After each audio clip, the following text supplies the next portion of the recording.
Assalamu alaikum everyone. Please be seated. We are about to begin our session, Shaping Pakistan's Climate Future. And please switch off your mobile phones or put them on silent mode. There will be a question and answer session at the end of the discussion. And we would appreciate if complete silence is observed while the session is in progress. The moderator for this session is Maha Hussain. Over to Maha. Assalamu alaikum everybody. Thank you so much for joining me at the 10th Islamabad Literature Festival for this very important discussion on shaping Pakistan's climate future. We are very lucky to be joined by an esteemed panel of experts, and I'd like to have them join me on stage. Ms. Aisha Khan, Dr. Abid Suleri, and Mr. Ali Tawqir Sheikh. Please. Ms. Aisha Khan is the Executive Director of the Civil Society Coalition for Climate Change and the CEO of the Mountain and Glacier Protection Organization. She has represented Pakistan in various international fora and serves on advisory boards in various organizations like the Pakistan Climate Change Council, the World Bank External Advisory Council, and she was awarded the Tamgha-e-Imtiaz in 2023. Dr. Abid Qayyum Suleri is the Executive Director of the Sustainable Development Policy Institute and a member of several influential international bodies, like the Advisory Council to the ADB, the Pakistan Climate Change Council, and the International Advisory Council to COP29. Mr. Ali Tawqir Sheikh, in the middle, is the country's foremost expert on climate change and sustainable development. He has authored several of Pakistan's climate change policies, and including the Pakistan's National Determined Contributions and the Pakistan National Climate Finance Strategy. He also serves on national and international committees, including the Loss and Damage Fund International Board. Thank you all for joining me today. It's a pleasure to have you. So the discussion we're having today about shaping Pakistan's climate future is very important as Pakistan faces a critical juncture with escalating climate change threats. The vulnerabilities experienced in Pakistan are undeniable, with smog choking our major cities, intense and prolonged heat waves impacting human health, and biodiversity rapidly decreasing. In April 2024, we experienced the wettest April since 1961. That shows how this pattern of extreme weather events is becoming more frequent and more intense. And these issues put fundamental rights at risk, including your right to live in a safe and healthy climate, the right to breathe clean air, the right to have a healthy ecosystem and biodiversity, the access to sustainably and healthy food. And this conversation is also very timely because we are in what is called a triple COP year, where Pakistan is gearing up for international climate negotiations. So earlier in October, governments joined in Colombia to discuss the United Nations Convention on Biological Diversity. Next week, in Baku, our governments will join to discuss our climate ambitions under the UNFCCC Conference of the Parties. And in December, we'll have the Conference of Parties for the Convention to Combat Desertification. We're lucky to be joined by this panel of experts who has immense experience in shaping not only national but international conversations. And so I think this is a really good opportunity for all of us as the public to hear directly from them about what has been done and what is left to do, to bridge that gap between experts, civil society, and just generally concerned citizens. Because looking around at the state of the environment today, I know that all of us are very concerned about what Pakistan's climate future will look like.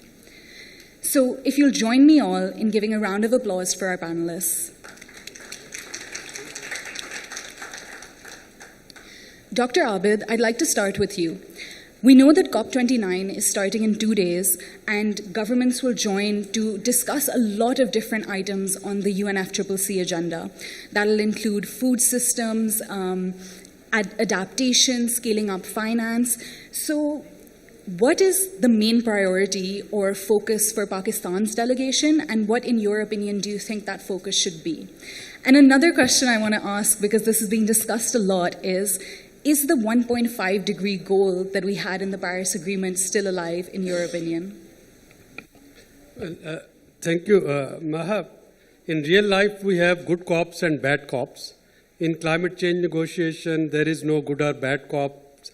Depending upon our level of preparedness, depending upon our influence, depending upon whether we are the largest emitter, our largest potential contributor for finances, or the worst vulnerable, etc., and how we utilize that position, that actually shapes different COPs for member countries, good or bad. Now, when I look at Pakistan and many other developing countries who would be there, COP29 is all about climate finance.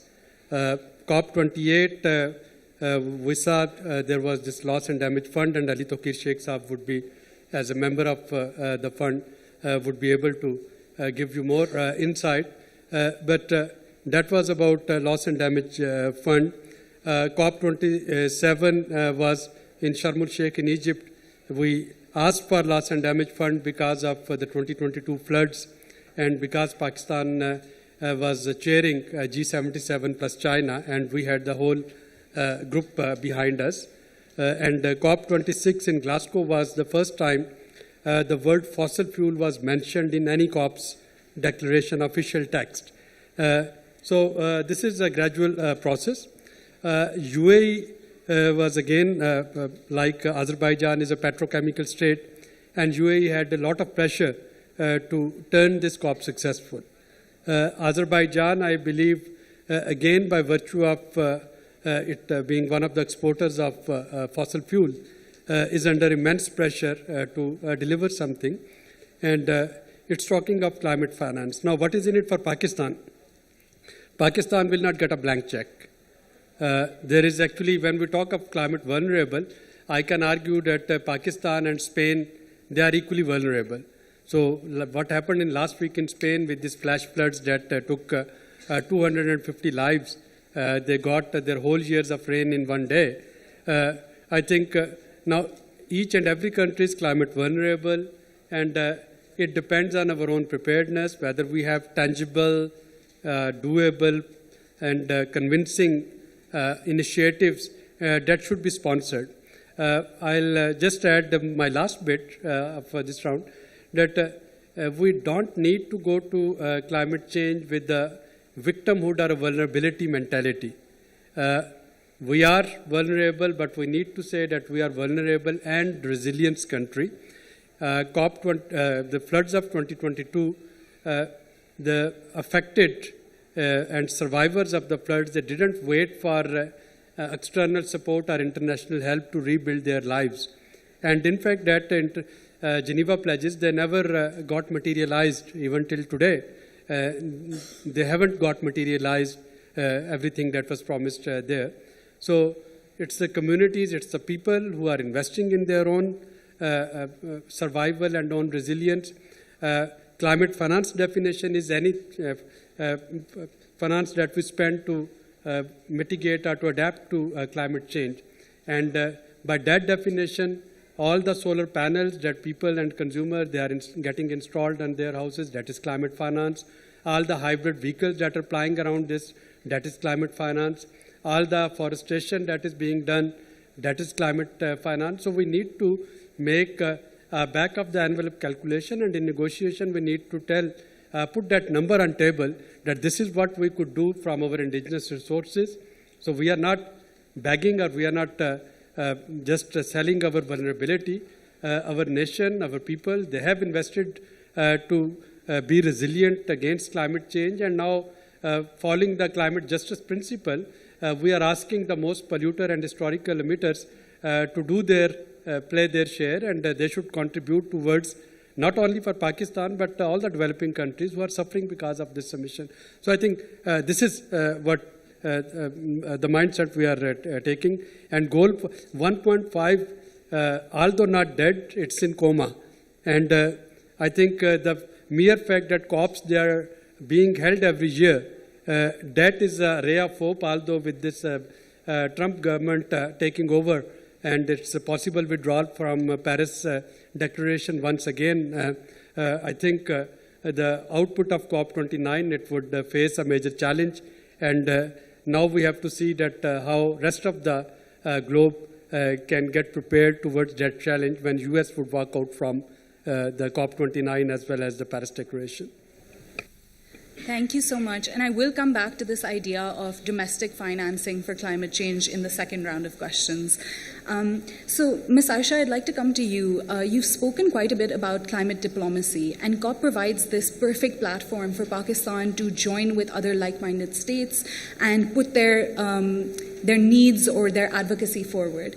So in your opinion, at COP29, what partnerships are going to be essential for Pakistan, especially given the transboundary issues that we face and your work in the Himalaya and Hindu Kush Karakoram area?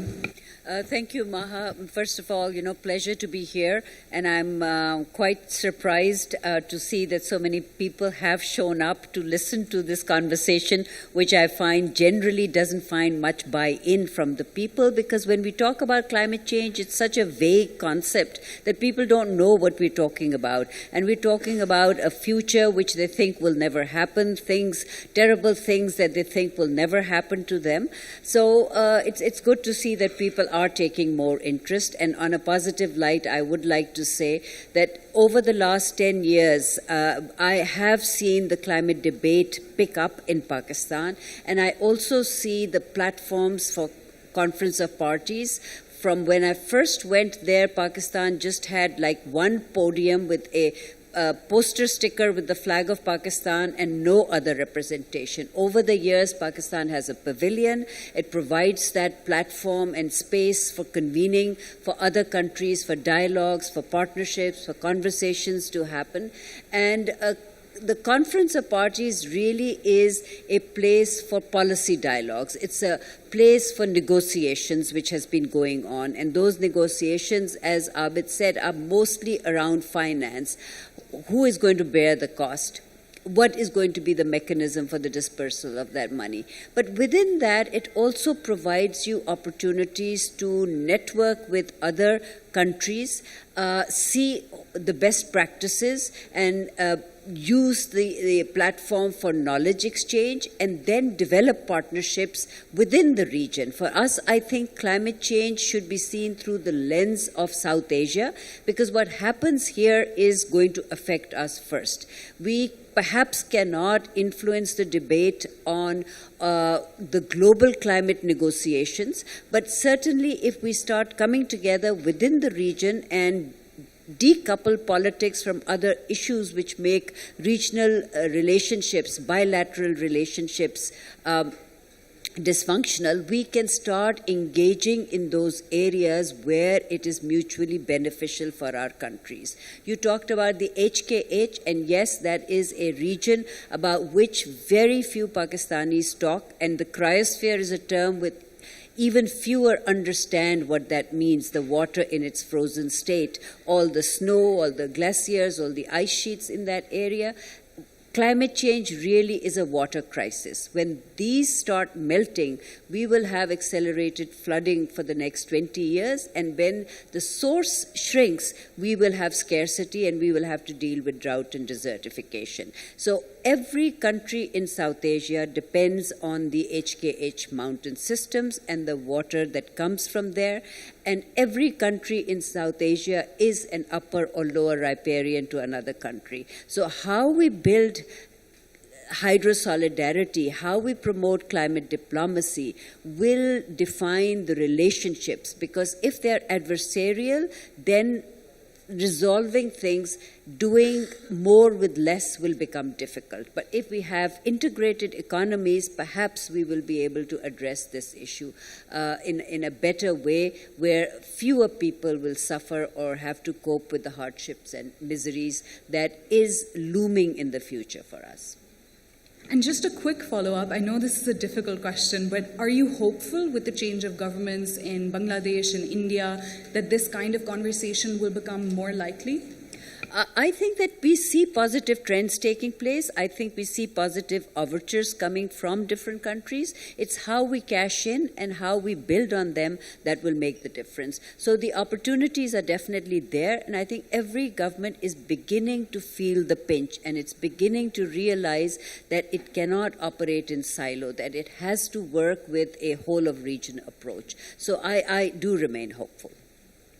And across the Southeast Asian nations, there's a bloc of ASEAN countries, and they've done a lot of work on environmental rights and climate change as well. So it would be interesting to see whether South Asia can follow in their footsteps and act similarly.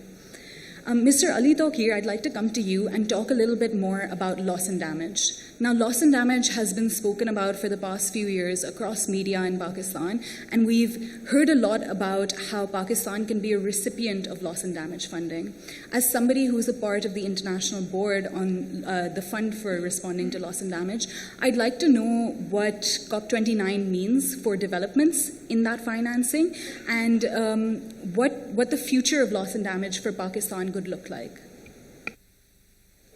مہا بہت شکریہ. بڑا اہم سوال آپ نے پوچھا ہے.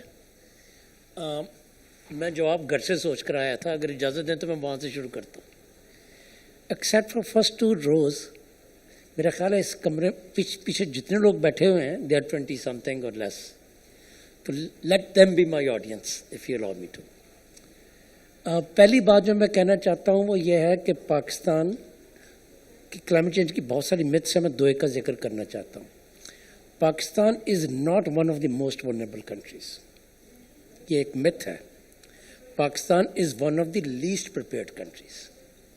Please remember what the difference. If you are least prepared, you can be better prepared. تو if you are condemned to be the most vulnerable, that means آپ نے ہاتھ پاؤں چھوڑ دیے ہیں کہ کوئی اللہ میاں ہیلپ کرے یا باہر سے کوئی ڈالر آئے گا تو کچھ ہوگا. This is our fate. It is not our fate. That's the first point. We are not. پھر کہتے ہیں جی ہمارا کوئی قصور نہیں ہے, جسٹس ہونا چاہیے. جو کاز کرتے ہیں انٹرنیشنل سسٹم میں, ان کو ہم پہ انویسٹ کرنا چاہیے. ہم ان کے مامے کے پتر نہیں ہیں کہ وہ ہم پہ انویسٹ کریں.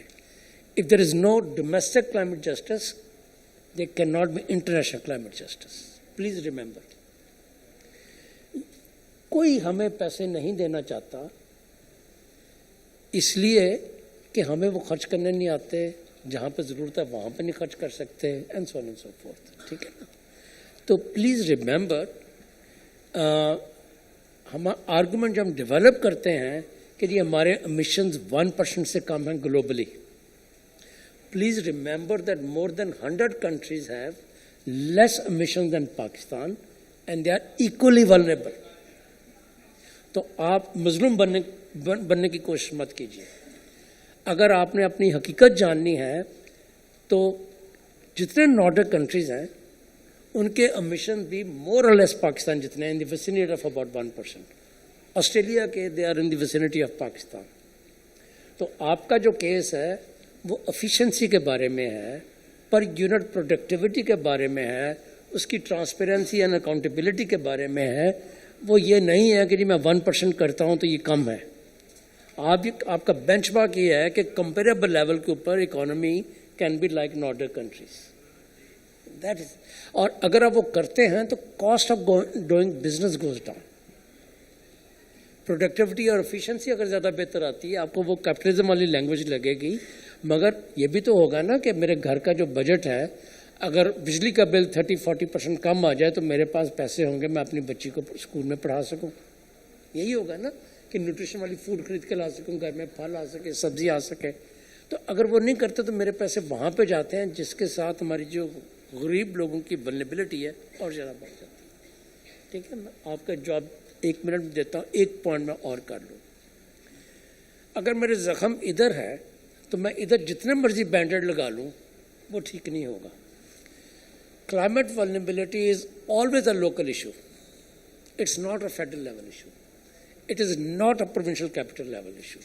تو اگر میرے پاس لوکل گورنمنٹ ہی نہیں ہے, میرے پاس رولز اور پروسیجرز ہی نہیں ہے کہ میں نے پیسے وہاں پہ خرچ کرنے ہیں, اگر میں کلائمیٹ ولنریبلٹی کو ایڈریس نہیں کر سکتا ہوں وہاں پہ, تو میں یہاں جتنا مرضی بینڈیڈ لگا لوں, جتنا مرضی کلائمیٹ فائنانس آ لے. وہ ہم لوگ ایلیٹ ہے نا, آپ اور میں سب ایلیٹ ہے. यहाँ पे जितने बैठे हुए हैं, we are access to elite. If you are not there, we are aspiring to be there. तो ये पैसे तो यही खर्च हो जाएंगे ना. तो जो आपकी प्रॉब्लम है क्लाइमेट चेंज की वल्नरेबिलिटी की, that is in rural Pakistan. It's in unplanned urban areas, which is about 60% of your urban population. कच्ची आबादी जिनको ना पानी मिलता है, ना पार्क मिलता है, ना सीवरेज मिलता है, ना कुछ मिलता है. रूरल एरियाज है. मुझे पता है फ्लड आएगा, मेरा घर गिरेगा. ये पूरा आपने बनाई बस एक गलत जगह पे है. ना उसकी आपने ड्राइंग इम्प्रूव की, ना उसकी रेजिलियंस इम्प्रूव की, ना आपने उसका मटेरियल इम्प्रूव किया. आपने उसको वल्नरेबिलिटी के रास्ते में बनने की जानबूझ के इजाज़त दी हुई है कि उसको आप इंटरनेशनल कम्युनिटी से एनकैश करके हर साल असिस्टेंस मांगना चाहते हैं. तो please get my point. Younger लोग हैं, मैं उनको ये खास कर करना चाहता हूँ. हमारी वल्नरेबिलिटी का सोर्स पाकिस्तान में है, इंटरनेशनल फाइनेंस की अवेलेबिलिटी पे नहीं. और वो सोर्स ये है कि हमारी ब्लोटेड गवर्नमेंट है. जब बात करेंगे कहेंगे हमें कैपेसिटी बिल्डिंग की जरूरत है, ministry of climate change, ministry फ्लाम को पैसे देते हैं. वो फेडरल लेवल पे बैठी हो या कराची में बैठी हो, किसी और जगह बैठी हो, हमें कोई कैपेसिटी बिल्डिंग की जरूरत नहीं है. हमें अपनी ओरिएंटेशन या काबा सीधा करने की जरूरत है. अब लॉस एंड डैमेज, इन 4 बातों की बेस के ऊपर मैं आपको अर्ज करना चाहता हूँ. नंबर 1 तो वो फंक्शनल नहीं है. और दूसरा ये ऐसे है जैसे अमेरिका वलायत से किसी ज़माने में मामू आते तो सारे बच्चे भागे आते थे ना, चॉकलेट्स मिलेंगी, ये मिलेंगी. हर इंटर फाइनेंस की जो विंडो बनती है, Pakistani decision makers get fascinated कि नए पैसे आएंगे. We don't deserve them, we should not get them, we should first figure out how to spend them. Loss and damage is about the losses and damages there. It's not about bypasses and underpasses in urban areas. Please get me right. It is not to pay the fuel bill of the nation. It's about decarbonization of the economy to reduce the cost, and it is about increasing the. अच्छा, अब मुझे मालूम है कि यहाँ पाकिस्तान से, और उससे मैं अपनी बात ख़त्म करता हूँ, कम से कम 6 मिनिस्ट्रीज़ ने loss and damage fund which has not become operational yet, उनको चिट्ठियाँ लिखी हैं कि जी हम बाकू में आ रहे हैं, हम आपसे मिलना चाह रहे हैं. किसी ने उसके चेयरमैन को लिखी है, किसी ने उसके सेक्रेटरी को लिखी है, किसी ने बोर्ड मेंबर्स को लिखी है. एंड मेरे ख्याल में none of that will be honoured. And I hope अगर मुझसे को पूछे तो मैं कहता हूँ no need to be honoured, क्योंकि ये सारे एक दूसरे को अंडरमाइन कर रहे हैं. उन्होंने एक कोऑर्डिनेटेड रिस्पॉन्स भी नहीं बनाई कि कौन जो है उनको अप्रोच करे, किसका मैंडेट अप्रोच करने का और किस मकसद के लिए करना. आप किसी को जाके किसी फंड को ये नहीं कह सकते कि मैं खाली बैग के साथ आया हूँ, मुझे डॉलर्स दे, मैंने वापस लेके जाना है, because my country is very vulnerable. You need to have a program. You need to have a vision कि where you want to invest it. You need to prioritize areas of investment. And internally government को अपने level के ऊपर एक consensus develop करना चाहिए कि कौन सी focal point ministry है जो उसके साथ डील करेगी.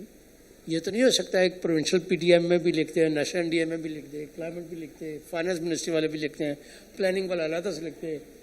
प्राइम मिनिस्टर ऑफिस में बैठा हुआ कोई स्मार्ट बंदा वो अपनी तरफ से लेटर लिख दे. हर तरफ से चिट्ठियाँ वहाँ पे जा रही हैं. और मुझे किसी से कल परसों रात को बात हो रही थी, कोई मीटिंग थी, तो मुझे कह रहा था कि यार हमें गाइड करें, क्या किसको जवाब दें. मैंने कहा फिलहाल तो लोग आएंगे तो देख लेंगे. So in other words ma'am, what I am trying to say is because you should also be there as somebody 20 something. I'm glad that you are here. Young women like you need to lead us. But please do not get carried away with the fascination of a new financing window. Point in Pakistan is not that we don't have the money. The point in Pakistan is we don't know how to spend money. I challenge you, all Pakistanis sitting here. कोई मुझे पाकिस्तान में एक ऐसा project बता दिए जो वक्त पे ख़त्म हुआ, अपने बजट पे ख़त्म हुआ. None. Planning Commission of Pakistan has 1300 projects जिसको वो थ्रो फॉरवर्ड कहते हैं. Projects that we should have finished but we have not finished क्योंकि उनकी फाइनेंसिंग नहीं हम पूरी करते या ये नहीं करते. और उनकी जो कॉस्ट है वो 18 ट्रिलियन, 18 के 8, माफ़ी चाहता हूँ, 8 और 18, please live with the big difference of 18 है आई थिंक. 18 ट्रिलियन रुपीज़ का डेफिसिट है.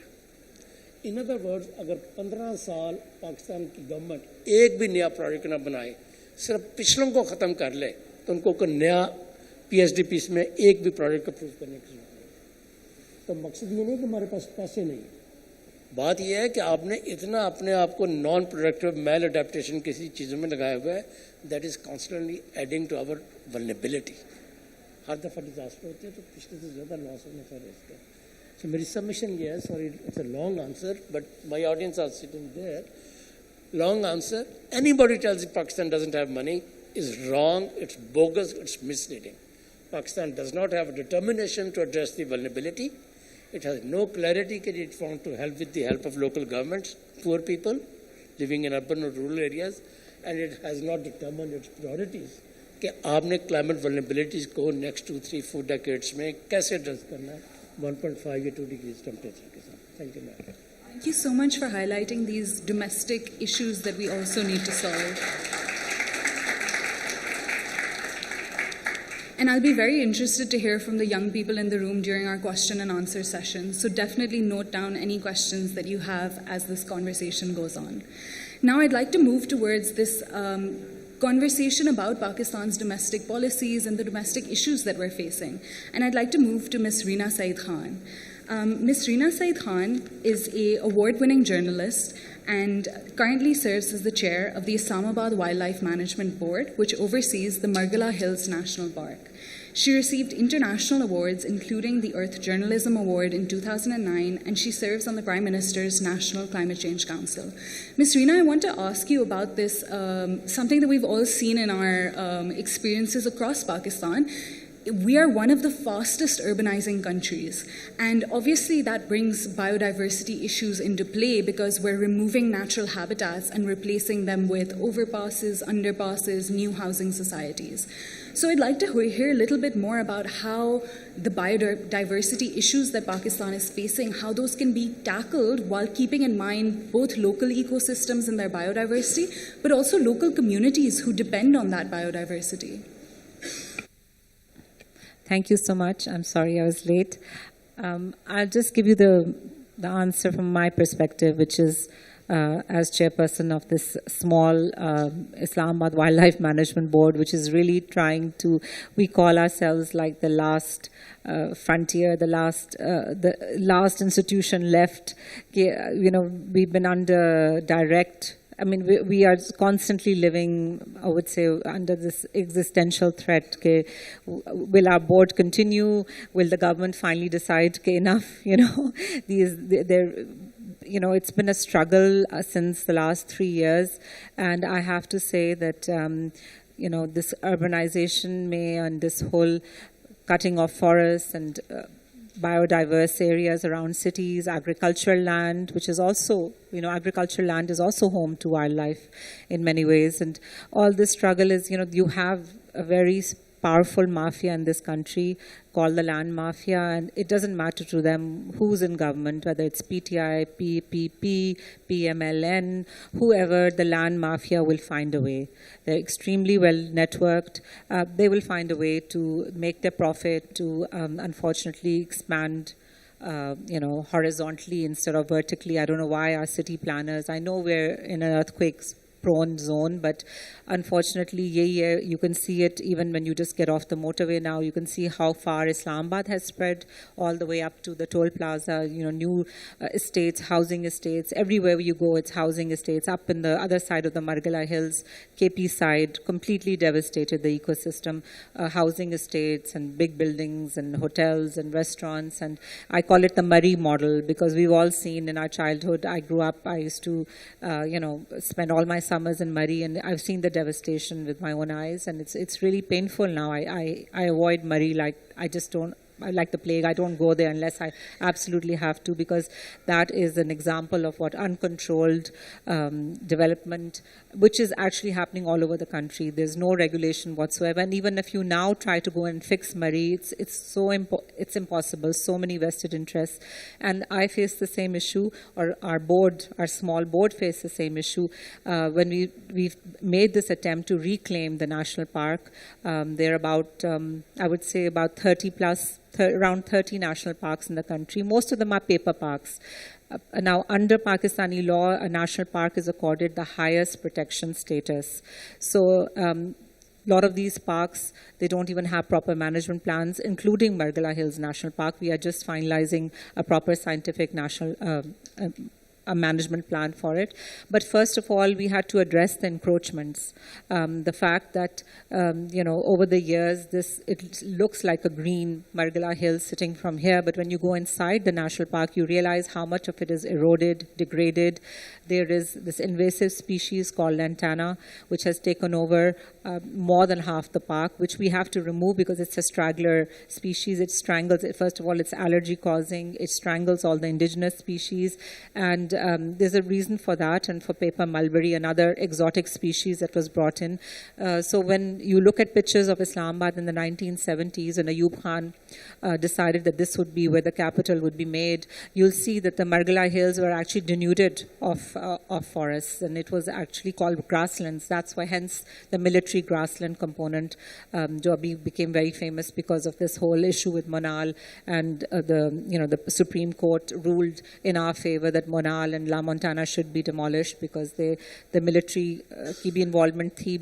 The military grasslands were there because the British earlier on had cut most of the trees on Margala Hills to build the railways. And uske baad it was known as the grasslands, and they used it, their cavalry used it for, they used to cut grass and give it to the horses. And so when 1970s May, Islamabad was being planned, all these slopes were reforested by Capital Development Authority, and a lot of plantation took place. A lot of the wrong kind of plantation took place. A lot of fast-growing exotic species were introduced. So our effort now is to try and clean up the park as much as we can. For that, of course, you need huge amount of government resources. We are a government board. We work under the Ministry of Climate Change, and we work under the federal government. But unfortunately, there is very little money for us. And so it's a constant struggle. And so we've opened it up. We now we ask people for donations. Citizens of Islamabad who live in the city who would like to protect the Margala Hills have been very kind, very helpful. As Ali Tauqi Sheikh said, there is money in this country. There's a lot of money. You just have to tap into it. And I think through our outreach, we've really involved the youth of this country. We're very active on social media, on Facebook. I mean, I think that's why I was made chair of this small board, because of my outreach, because I am a journalist. I've been writing about climate change for many, many years. And I think that's what I brought to the table. I was able to, open it up because it was people, they were trekkers and hikers and dedicated nature lovers in Islamabad.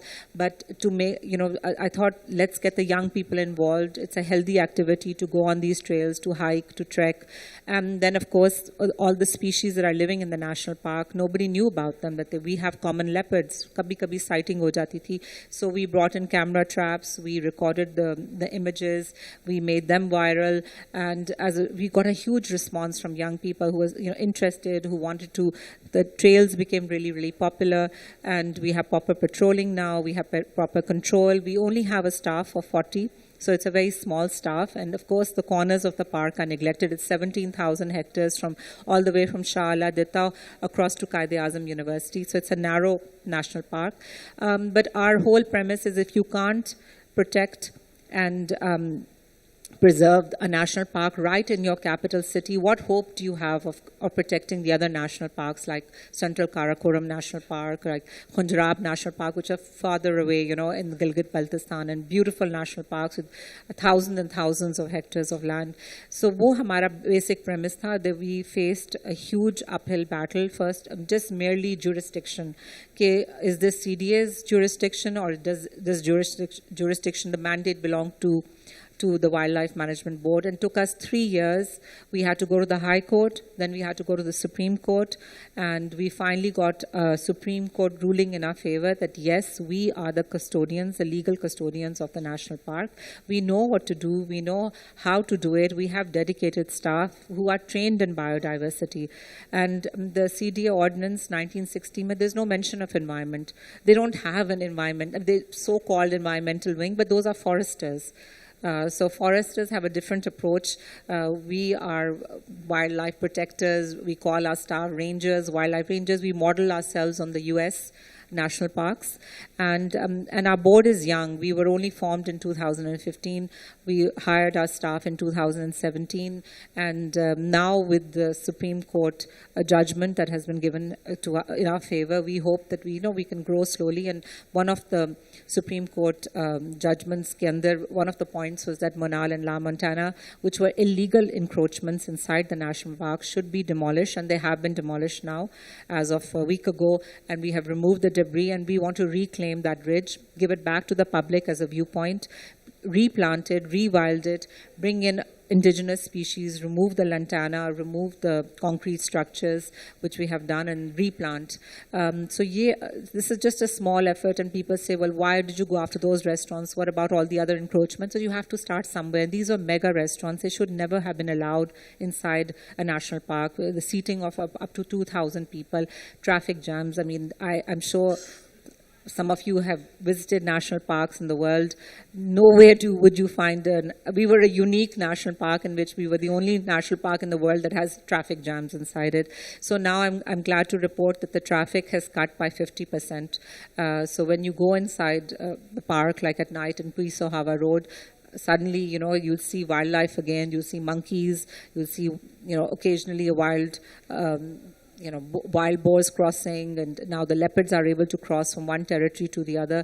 And hopefully in the future, with more resources, with more participation of civil society and more donations, and we've sort of given up on the government. Since I've been chairperson of the board, I have seen 6 CDA chairmen come and go. I have seen, I think, 3 prime ministers come and go. There has been a lot of instability. Because of that, we can't really plan long term. Even we right now currently live from month to month. Okay, let's try and do this next month. Let's try. We can't even plan for 2 years down the road, 3 years down the road, because we don't know what will happen. And so unfortunately, we have to live in this instability like everybody else in this country. But I think the positive aspects of this, I think my last 3 years, what I've seen is that young people in this country are really receptive. They care about the environment. They want to connect with nature. They want to protect biodiversity. Uske saath, just another small example. If I think I'm taking too long, you can cut me off. We'll come back to it in the next round. I'll give the example later. Then. Thank you. And I really like what you've said about the Isambard, the Margila Hills National Park being kind of a litmus test for us. If we can't protect it in the center of the country, in our capital, then how are we going to protect any of the other immensely special biodiversity areas that we have across the nation? So I want to go through a quick fire round of questions before we open it up to a lot of people. Just really quickly. Dr. Abid, I want to ask you about this idea we've been talking about. Money exists, but we're not making use of it in Pakistan. So what avenues are there to make the best use of private finance? Thank you. You see, private sector, they would automatically take their own initiative due to CBAM, Carbon Border Adjustment Mechanism. Carbon Border Adjustment Mechanism would be implemented in the European Union from 1st of Jan 2026. It has already being piloted in 6 sectors now. And अगर मैं इसको आसान ज़ुबान में बताऊं तो जितनी भी एक्सपोर्ट्स EU में जाएंगी, अगर उनकी सप्लाई चेन में कार्बन एमिशन लेवल EU में प्रोडक्शन से ज़्यादा होगा तो उनको कार्बन टैक्स देना पड़ेगा या उनको कार्बन क्रेडिट्स जो हैं वो बाय करना पड़ेंगे. ये EU में जैसा कि मैंने कहा कि अभी वो फेज़ इन कर रहे हैं और 1 जनवरी 2026 से इसका प्रॉपर इम्प्लीमेंटेशन हो जाएगा. डोनाल्ड ट्रंप की विक्ट्री के बाद USA भी इसी तरह का एक मैकेनिज़्म लेके आएगा. UK इसको ऑलरेडी बना रहा है और चाइना भी इसको बनाएगा, विच मीन के हमारी तमाम एक्सपोर्ट डेस्टिनेशन जो हैं वहाँ पे अगर हम एनर्जी एफिशिएंट नहीं है, अगर हम कार्बन एमिटर्स हैं तो हमारी जो कम्पेटिटिवनेस है एक्सपोर्ट्स में वो ख़त्म हो जाएगी. तो आपका जो क्वेश्चन है प्राइवेट फाइनेंसिंग का, तो गवर्नमेंट कुछ करे या ना करे, मैं कुछ कहूँ या ना कहूँ, अगर मेरी टेक्सटाइल इंडस्ट्री को, मेरे राइस एक्सपोर्टर को, मेरे फुटबॉल एक्सपोर्टर को उनको कम्पेटिटिव रहना है तो automatically they will be not only shifting towards green and cleaner technologies, but they would also be reducing their carbon emission, because otherwise جو ان کو کاربن ٹیکس دینا پڑے گا اپنی ایکسپورٹ ڈیسٹینیشن پہ, وہ ان کو سمپلی نان کمپیٹیٹیو بنا دے گا باقی ایکسپورٹرز کے مقابلے میں. اور اسی طریقے سے جب ہم سولر پینلز کی پچھلے راؤنڈ میں بات کر رہے تھے, تو اٹس ناٹ کہ میں نے ایڈووکیٹ کیا یا گورنمنٹ نے اس کو ایڈووکیٹ کیا. آپ کے جتنی تیزی سے بجلی کے بل بڑھ رہے ہیں, لوگ آٹومیٹکلی آپ گریڈ سولوشن پہ جانا چاہ رہے ہیں. And the same is with the hybrid vehicle. اگر آپ کے پیٹرول کی پرائسز بڑھتی جائیں گی, ڈیزل کی پرائسز بڑھیں گی, تو لوگ جو ہیں وہ آٹومیٹکلی اس کے کچھ ایزی سولوشن تلاش کریں گے. موٹر بائکس جو ہیں کنونشنل, ان کو اس وقت کٹ لگا کے اس کو الیکٹرک وہیکل میں بائک میں تبدیل کیا جا رہا ہے. تو I have lot of hopes from private sector. اس کو کسی زمانے میں ہم کہتے تھے کہ they are part of problem, now they are part of solution. اور اس وقت کرنے کی ضرورت یہی ہے کہ ان کو فیسیلیٹیٹ کیا جائے, ان کو ایک انیبلنگ انوائرمنٹ دے دی جائے کہ جو اپنے جو بزنس کی سروائیول کے لیے جو کچھ وہ کر سکتے ہیں گرین اور کلین, وہ کرتے جائیں, اور آٹومیٹکلی آپ کے بہت سے اہداف اس میں حاصل ہو رہے ہوں گے. Thank you so much. And last question before we open it up to Ms. Aisha. I want to come back to this idea of the nationally determined contributions. This year at COP, a lot of countries will share the nationally determined contributions that they have updated. And so within Pakistan, what action is taking place on preparing our updated nationally determined contributions, and how are they going to be different from our last edition? Okay, I think first for the audience, if people don't know what is nationally determined contribution, when the Paris Agreement was signed, every country had to develop its own nationally determined contribution to say how much will they mitigate and how will they adapt, and what are the monies that will be required for mitigation, adaptation, and therefore finance is very important. Pakistan presented the INDC, which became the first iteration. The NDC, which was updated in 2022, became NDC2. And now, because the entire globe is falling behind the emission reduction that is needed to keep 1.5 alive, everyone has to give by 2025 enhanced level of ambition. So Pakistan will be required to enhance the level of ambition. But please remember that the first time Pakistan submitted the NDC, it was a conditional NDC, which said, yes, we need this much money for mitigation, this much for adaptation, but we need external finance to make that transition. So that, I think, platform still remains Pakistan's approach, that yes, we will improve efficiency, yes, we will move towards transition, but we need so much finance, which is, I think, fair enough.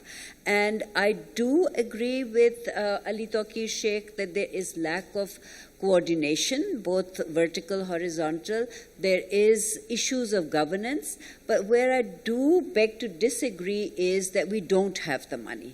Because climate change is not only exacerbating existing vulnerabilities, it's causing new vulnerabilities for which we are not responsible, but we have to adapt and cope. Because if you say we have the money, then, where is the public finance? You cannot rely on private finance to come and do the activities which are a state's responsibility. So the vulnerabilities are increasing, and we will have to strengthen resilience, and to do that, to transition to a green economy and to move towards a nature-based solution to address our problems, we need sums of money which we do not have. And that is why access to finance, affordability, predictability, scalability becomes extremely important for us. And this COP is going to be about setting the new replenishment cycle amount. How much is that going to be? Now, whether Pakistan has the capacity to access that finance, develop bankable proposals, that is Pakistan's issue. It needs to invest in its own human capital. But the fact that the money should be allocated over there and be available as a pot of money that you can access, should there be need and should you have the capacity, that is very important. Thank you so much. So let's open it to our audience. And we have our volunteers with the mics. So if in the first row we can give one question, we'll take 3 questions at a time. I'll request you to keep them please short, 30 seconds, so we can hear from as many people. Then we'll move to the third row. Aqil Ali from Officer of Securities and Exchange Commission of Pakistan, Islamabad. میرا سر توقیر صاحب سے question ہے، جس طرح climate change green climate fund بنا ہوا ہے internationally, اس طرح پاکستان گرین کلائمیٹ فنڈ کیوں نہیں بنایا جاتا کہ وہ کلائمیٹ فرینڈلی جو بزنسز ہیں ان کو فائننس کرے اور ان کو انٹرسٹ فری لونس دے، اور جو ہمارے پاس کلائمیٹ پرابلمس ہیں وہ سارے گورنمنٹ نے پروڈیوس کیے ہیں، کیونکہ گورنمنٹ کلائمیٹ ڈیمیجنگ جو انڈسٹریز ہیں ہمیشہ ان کو ہی پروموٹ کیا ہے، ان کو ہی فائننسنگ دی ہے اور انہوں نے فائننسنگ معافی کروا دی، تو وہ سارے ہمارے پاس پرابلمس ہی اسی وجہ سے ہیں. تو یہ آپ سجیشن دیں گورنمنٹ کو اس طرح کا فنڈ ہونا چاہیے. اور thank you. Thank you. So can we pass the mic to the third row and over here as well, please? السلام علیکم. I am Rida Rashid and I am a climate justice activist. اور میرا سوال بھی علی صاحب سے ہے کہ آئی ایگری کہ آپ نے جو پوائنٹ ریز کیا how local the climate crisis is and how lack of infrastructures یا lack of justice system is contributing to the climate crisis. لیکن یہ ریالٹی آئی تھنک ہماری کلائمیٹ کمیونٹی کو پاکستان میں پتہ ہے. But why are they so hesitant to raise this point? Because I personally have been doing it, and I know it comes with a price living in a country like ours. But how do we mobilize? How do we convince the climate community in Pakistan ko is tarah ke points ko raise kare? Because they're sort of afraid because of the consequences that come with it. So I would like your input on that. Thank you. And who has the mic over here? Assalamu alaikum sir. میرا نام ذیشان حیدر ہے. میرا تعلق گلگت بلتستان سے ہے. تو ہم سب جانتے ہیں کہ پولر ریجن کے علاوہ گلیشیئرز کا جو سب سے زیادہ جہاں پہ گلیشیئرز پائے جاتے ہیں وہ گلگت بلتستان ہے.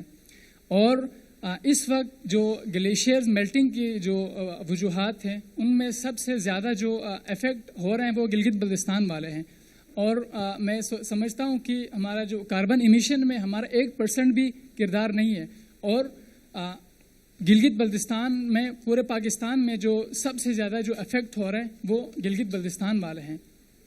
تو اس دفعہ میں خود مطلب باہر پہاڑی پہ وہ سیر کے لیے گیا تھا تو میں نے پرسنلی فزیکلی وہاں پہ یہ دیکھا کہ گلیشیئرز کس طرح میلٹ ہوتے ہیں اور مطلب کس تیزی سے میلٹ ہو رہے ہیں. تو اس حوالے سے پاکستان کے کلائمیٹ چینج آرگنائزیشن یا گورنمنٹ کیا کردار ادا کر رہے ہیں اور آگے ہمیں کیا کرنا چاہیے اور کیا کر سکتے ہیں؟ Thank you. We'll take one more question there. Please pass the mic. Assalamu alaikum sir, my name is Hina Shabir and I'll be asking a question from Ali Toqir Saab. Sir, thank you so much for providing such a great lens towards the climate or domestic justice.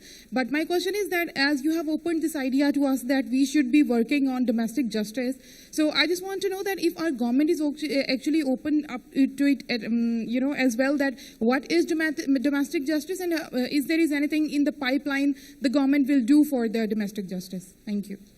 Thank you. دیکھیے بہت مختصراً کہ time کم ہے اور میں جواب بھی صرف انہی لوگوں کو دوں گا، انہی روز کو دینے کی کوشش کروں گا. کلائمیٹ 4 قسم کا کرائسس ہے، ہم سب کو یہ چیز ذہن میں کرنی چاہیے. In Pakistan context more than anything else it's a domestic governance challenge. ہمیں جہاں پیسے لگانے ہیں وہاں پہ نہیں لگاتے، کہیں اور لگاتے ہیں. ٹھیک ہے نا؟ تو اس چیز کو آپ سمجھ لیں. دوسرا چیلنج ہے اور کلائمیٹ جسٹس والے دونوں کویشچنز آپ اس پرسپیکٹو میں رکھنے کی کوشش کریں کہ جی جسٹس کے issues all rights are essentially intrinsically linked with it. Animal rights جو سوسائٹی پروٹیکٹ نہیں کر سکتی وہ ہیومن رائٹس پروٹیکٹ نہیں کر سکتی. جو سوسائٹی ہیومن رائٹس پروٹیکٹ نہیں کر سکتی وہ کلائمیٹ رائٹس پروٹیکٹ نہیں کر سکتی. جو ڈومیسٹک ارینا میں ڈومیسٹک رائٹس کو ہیومن کو پروٹیکٹ نہیں کر سکتی وہ گلوبل کلائمیٹ جسٹس کی بات نہیں کر سکتی. ٹھیک ہے نا؟ تو دے آر گورننس ایشوز. دوسرا کہ it's a long term issue. For example آپ نے گلیشیئرز کی بات کی ہے، کئی ڈیکیڈس کی بات نہیں ہے. تو اس کا جو چیلنج ہے وہاں ہیٹ ویو آتی ہے. ہمارے یہاں نہ صرف ان کی میلٹنگ زیادہ ہوتی ہے، ہمارے یہاں فلڈنگ بھی زیادہ ہوتی ہے ڈاؤن اسٹریم. ایک چھوٹی سی بات کے ساتھ میں اس کو ایکسپلین کرنا چاہتا ہوں. 2047 میں Pakistan will be 100 years old. ہماری پاپولیشن اس سے ڈبل ہوگی. اور گلیشیئرز اگر اسی ریٹ کے ساتھ میلٹ کرتے رہیں تو اینٹیسپیشن یہ ہے کہ واٹر ٹاور جو ہمارا گلگت بلتستان جہاں سے کوشچن ہے وہاں سے 80% پاکستان کا جو ایگریکلچر کا واٹر ہے وہ وہاں سے آتا ہے, تو that will be less than half. So آپ کا جو چیلنج ہے اور آپ کی جنریشن کا جو چیلنج ہے, 20 سم تھنگ والے لوگ ہیں, آپ کا چیلنج ان پرٹیکولر میری ایج گروپ سے زیادہ, Pakistan twice as many people with half the water is a case for 4 times water efficiency. اور وہ ہو سکتی ہے دنیا کے بہت سارے ممالک جو ہیں ہم سے زیادہ واٹر ایفیشینٹ ہیں, اور ہمارے پاس واٹر کوانٹٹی کا مسئلہ نہیں ہے, جسٹس کا ایشو ہے. افغانستان, ایران, پاکستان, انڈیا, چائنا ہمارے نیبرز ہیں نا. پاکستان کی پر کیپٹا واٹر ان سب سے زیادہ ہے, پاکستان کی پر کیپٹا جرمنی سے بھی زیادہ ہے. تو آپ کے پاس کوانٹٹی کا مسئلہ نہیں ہے, واٹر جسٹس کا مسئلہ ہے. Question about climate fund, it's a $1 trillion question. $1 trillion کی اماؤنٹ میں نے جان بوجھ کے استعمال کی ہے. پاکستان کی اکانومی کا سائز ہے اباؤٹ 12 ٹریلین اینولی GDP. اگر اس کا 100 معافی چاہتا ہوں, ناٹ 12, 100, اس کا 1% if you put aside in a fund, تو that will be about $1 trillion your equity. اس کو آپ لیوریج کرتے ہیں انٹرنیشنل یا پرائیویٹ سیکٹر فائنینس کو اٹریکٹ کرنے کے لیے. تو $1 ٹریلین کے ساتھ آپ نے منیمم ٹارگٹ دیا کسی منسٹری کو یا گورنمنٹ فنکشنریز کو, سوسائٹی کو, کہ جی $1 ٹریلین میں جنریٹ کروں گا. اگلے سال وہ $2 ٹریلین ہو جاتا ہے, 2020 $3 ٹریلین ہو جاتا ہے. 2030 میں کتنا ٹریلین ہو جائے گا؟ اف یو اسٹارٹ 2025 5 اور 6 ٹریلین. 5 یا 6 ٹریلین کے ساتھ آپ 6 ٹریلین جنریٹ کریں گے. So unless we are able to put domestic finance in a pot to leverage international finance, we will not have credibility to attract international finance. تو short answer, ma'am, you have been very patient with us. Short answer is yes, we need national fund, not one, several funds for different sectors, for different purposes, for different provinces and for different needs. اور ان ساروں کو اپنی equity بنانی چاہیے to attract international finance, and we can spare 1%. Just the way ہم میں سے جتنے بھی ہم لوگ غریب ہوں اپنے منتھلی انکم میں سے 1% ہم we can save. Pakistan need to set a target of saving 1% for the equity fund. Thank you. And Ms. Aisha, can you please answer our question about Gilgit-Baltistan and the issue we're facing with the glaciers melting? دیکھیے, گلگت بلتستان ہمارے water towers ہیں. That is part of the third pole. That is a part that we have. The rest belongs to Bhutan, China, India, Nepal. So it's a whole area. ہمارا پانی جو ہے وہ گلگت بلتستان سے نہیں آتا, وہ ٹرانس باؤنڈری واٹر سورسز سے آتا ہے. ریور انڈس کا جتنا پانی ہے اس میں 50% سنو اور گلیشیئر میلٹ کا پانی ہے. تو جب یہ پانی زیادہ ہوتا ہے تو پہلی فرنٹ لائن جو اسٹیٹ بن جاتی ہے وہ گلگت بلتستان بن جاتی ہے ٹو فیس دا ڈیزاسٹرز. اس کے بعد جب پانی کم ہوگا تو that will be the first region that will face water scarcity. Gilgit Baltistan جو آپ لوگ گئے ہوئے ہیں, آپ نے دیکھا ہے کہ وہاں پہ 94% جو اس کا لینڈسکیپ ہے that is covered by mountains, 2% by water bodies. ان کے پاس صرف 4% زمین ہے جس پہ وہ اپنی ٹیرسڈ فارمنگ کرتے ہیں اور اپنی سسٹیننس نیڈز جو ہیں ان کے جو ہائیڈرولوجیکل واٹر پیٹرنز اس وقت چینج ہو رہے ہیں, اس کی وجہ سے without the acute impacts of climate change which have not been felt downstream, they can feel it. کیونکہ ان کے کچے کل کٹے ہوئے ہوتے ہیں جس میں سے جب برف پگھلتی ہے وہ پانی آتا ہے, ان کی کھیتوں کو جاتا ہے, وہ کاشتکاری کرتے ہیں. So this issue has to be addressed at the regional level. I won't go into the details of the community جو وہ hardships face کرتے ہیں, کس طرح وہ پانی لاتے ہیں, کس طرح وہ کاشتکاری کرتے ہیں, کس طرح ان کی خواتین میلوں چل کے جاتی ہیں, پانی لے کے آتی ہیں, لکڑی لے کے آتی ہیں, اور کیا باقی ان کی مشکلات ہیں. لیکن دا پوائنٹ از کہ اگر آپ نے اپنا تھرڈ پول جو کرائسفیرک اسپیس ہے جہاں آپ کے کوئی 7,000 سے زیادہ گلیشیئرز پاکستان کے حصے میں ہیں, ان کو بچانا ہے تو آپ کو ٹرانس باؤنڈری کوآپریشن کرنی ہی کرنی پڑے گی، کیونکہ جس طرح اب آپ لاہور میں اسموگ دیکھ رہے ہیں، یہاں آپ ایک نیشنل ایشو اس کو بنا لیتے ہیں سردیوں کے موسم میں، کیونکہ آپ کی ویزیبلٹی افیکٹ ہوتی ہے. وہاں جو آپ سائلنٹلی جو ڈیمیج ہو رہا ہے گلیشیئرس کو بلیک کاربن سے، وہاں سے زیادہ ہندوستان کی طرف جو ونڈز بلو کرتی ہیں سیزن میں، جو لاتی ہیں اپنے ساتھ بلیک کاربن اور ڈپازٹ کرتی ہیں، اس سے ایکسیلریشن ہو رہی ہے. اس کے علاوہ یہ سارا ایریا ایک بہت ہائی ملٹرائزڈ زون ہے، جہاں پہ جتنی ایکٹیویٹی ہوتی ہے اور جتنا ٹورزم پاکستان میں ماؤنٹن ٹورزم ہوتا ہے وہ سارا اسی ایریا میں ہوتا ہے. جو بالتورو گلیشیئر ہے جہاں ہمارے 4 پہاڑ ہیں جو پیکس 8000 سے اوپر ہیں میٹر کی بلندی پہ، تو لاٹ آف ہیومن ایکٹیویٹی. اور اب کیونکہ وہاں پہ ہم نے انٹرنیشنل فلائٹس اور ڈومیسٹک فلائٹس بھی زیادہ کھول رہی ہیں، تو ٹورزم کا انفلکس جو ہے وہ بہت زیادہ ہو گیا ہے. That land doesn't have the carrying capacity. تو یہ ہم ملٹیپلائی ایمپلیفائی کرتے جا رہے ہیں اپنے پرابلمس کو. اس پہ ہمیں سوچنا پڑے گا کہ ہمیں اپنے ٹرانس باؤنڈری ایشوز کو انوائرمنٹل لینس کے تھرو دیکھنا ہے، اور ہم نے اپنے ماؤنٹن ریجنز کی جو ریزیلینس ہے وہ چائنا سے شروع ہو کے بھوٹان سے، نیپال سے، ہندوستان سے ہو کے پاکستان، افغانستان تک جاتی ہے. ہمیں اس کو ایک کنسالیڈیٹ طریقے سے مینیج کرنا پڑے گا. جب تک ہم یہ نہیں کریں گے ہم اکیلے پاکستان میں اس کو نہیں مینیج کر سکتے. So thank you all for being such an attentive and engaged audience, and I think this conversation just proves to us how we need more public platforms where we can have these conversations out in the open, talk about the realities of what Pakistan's climate change issue is and will be in the future. So thank you all. We're out of time for today, but please join me in thanking our panelists for sharing their expertise and their time.